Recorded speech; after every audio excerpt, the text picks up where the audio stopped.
समाज में जो नवी पीढ़ी है वो पथभ्रष्ट हो रही है। क्यों? क्योंकि हमारे अंदर सहनशीलता समाप्त हो रही है। हमारे आज से 10-20 वर्ष पहले जाओ और 90 के दशक को याद करो जब जा करके, तो उस समय जब पढ़ते थे विद्यार्थी तो ये कलम नहीं चलती थी, उस स्याही वाली कलम चलती थी। उस स्याही को ले जाकर के लाइन में खड़े होकर के भरवाना पड़ता था दुकान में जाकर के, और उस लाइन में जब हमारी कलम में स्याही पड़ जाती और उस स्याही के साथ साथ हमारे शर्ट में भी कितने छींटे पड़ जाते, लेकिन जब उस पेन में स्याही डल जाती तो हम अपने आप को बड़े तुरम खान समझ के आते थे। और सहनशीलता क्या, कितने घंटों बाद नंबर आए फिर भी। स्कूल की स्थिति, अरे आर्ग्यूमेंट तो बात दूर है, आजकल लोग अपने अध्यापकों से लड़ाई करते हैं। उस समय तो ऊंची बात करना भी अपने आप में बहुत बड़ी बात थी। विद्यार्थी इतना डरते थे कि गुरुजी अगर कक्षा में आ जाए, दूर से देख लें तो सब विद्यार्थी अपनी अपनी कक्षा में आकर के यथास्थान बैठ जाएं। और मार पिटाई ठीक है, अरे मुर्गा बनना, टेबल के ऊपर खड़े हो जाना, कान पकड़ना, क्लास के बाहर हो जाना, ये बहुत सरल बातें थी। टीचर लोग हाथ में छड़ी मार मार करके और हाथ लाल कर देते थे, फिर भी मजाल है कि कोई एक शब्द निकल जाए उनके सामने। वहां से विद्यार्थी सहनशीलता सीखता था। हम लोग सहनशीलता उस विद्यालय से सीखते थे जब मार खा के भी अपने आप को ये समझते थे कि ये हमारी गलती है। घर में आए अगर उसकी शिकायत कर रहे हैं तो घर वाले उल्टा हमें डांटते थे कि तुम्हारी गलती रही होगी इसलिए, और जाके टीचर को और बोलते थे गुरुजी हमारे बच्चे में विशेष ध्यान रखना, मतलब और मारना उसको। और उस समय और आज के समय में कितना परिवर्तन है। उस समय ये सहनशीलता थी।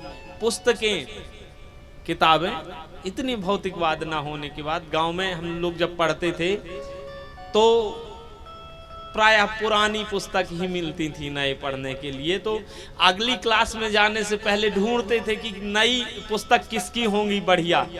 कक्षा में अगली कक्षा में कौन ऐसा विद्यार्थी था जो अपनी किताबों को बढ़िया से रखता होगा, पुस्तकों को अच्छा सुसज्जित करके रखता होगा।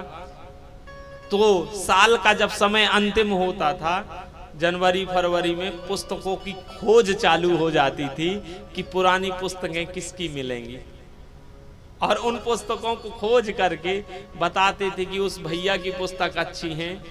तो पिताजी जाकर के उससे पूछते थे और कई बार उसके घर जाना पड़ता था, तब वो पुस्तकों की बात पूरी होती थी।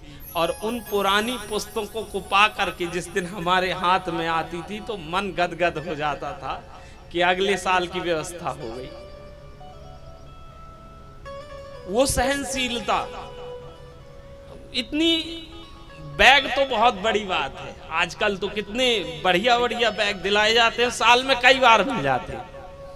थैली चलती थी कपड़े की, और वो थैला चलता था जिसमें पुस्तकें भर के ले जाते थे। और वो थैला भी फट जाए तो कई बार पिताजी उसमें वो कपड़ा लगा देते थे, और वो सहनशीलता अब समाज में नहीं रह गई। इसलिए आदर सम्मान समाप्त हो गया है।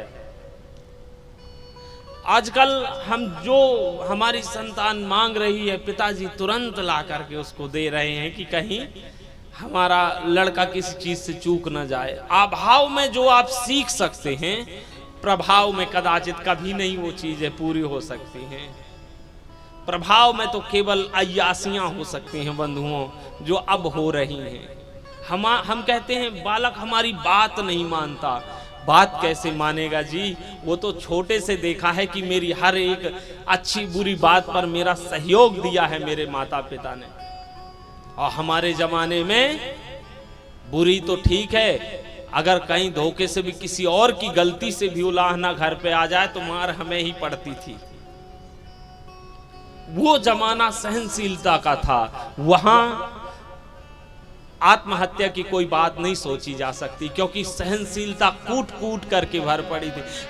कपड़े दिलाए जाते थे, स्कूल जब आरंभ होता था एक जोड़ी कपड़े, और वही कपड़े कहीं जाओ तो पहन के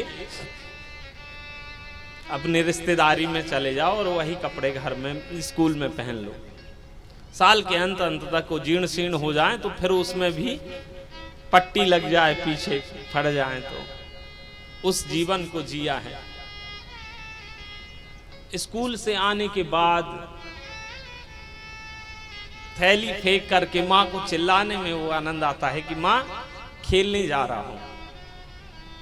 आजकल वो चीजें नहीं रही हैं, अब वो मोबाइल है, उसी में सारा जीवन समाप्त हो गया है।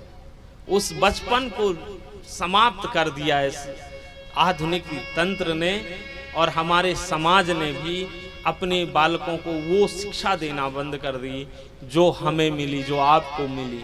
इसलिए वो समाज सहनशील नहीं रह गया। हमारे बच्चे हमारी बात नहीं मानते। क्यों नहीं मानते, इसका विचार करो।